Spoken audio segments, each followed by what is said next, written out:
D'ailleurs, sur les projets d'acheminement du gaz nigérian en Afrique, il y a deux projets en réalité qui se font concurrence, très clairement. Vous avez d'un côté le Trans-Saharan Mediterranean Pipeline, le Trans-Saharan Gas Pipeline, pardon, qui passe par le Nigeria, qui doit rejoindre le Niger, l'Algérie, pour ensuite aller vers l'Europe. Et il y a ce projet dont nous parlons. Ce qui est intéressant. Peut-il être complémentaire, justement, le transsaharien et le projet en réalité, de gazoduc Maroc-Nigeria? En réalité, c'est le pari du Nigeria qui joue intelligemment cette rivalité géopolitique entre Alger et Rabat. Il signe un mémorandum avec Alger, il signe un mémorandum avec Rabat, et puis finalement, le premier qui arrive à mobiliser les fonds et l'engouement international et les investissements étrangers pour ce projet, finalement, repartira la mise. Ça, c'est le pari du Nigeria.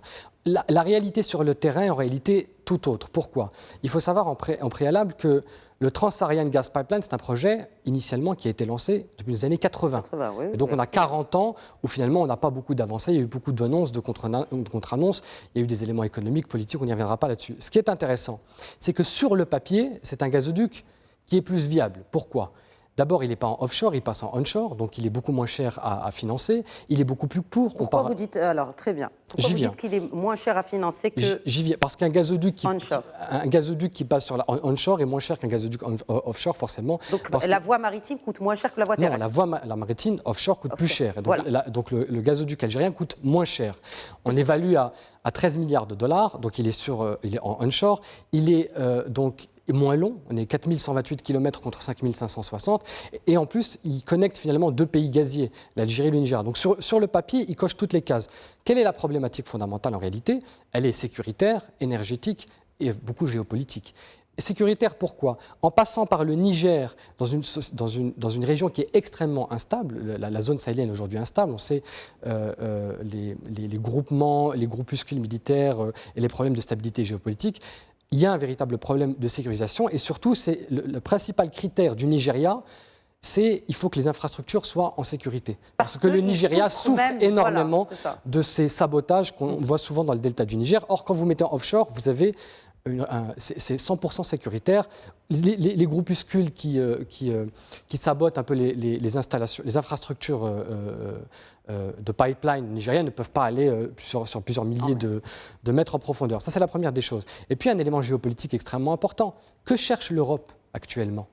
C'est de se défaire de la Russie pour ne pas avoir ce chantage politique sur des besoins économiques. C'est-à-dire, j'ai besoin d'être en opposition diplomatique avec la Russie s'il le faut, mais il ne faut pas que ça touche finalement mes besoins énergétiques. Or, on se rend compte que l'Algérie, sur notamment sa dispute diplomatique avec l'Espagne, a fait exactement la même chose, c'est-à-dire qu'elle conditionne politiquement la vente de son gaz.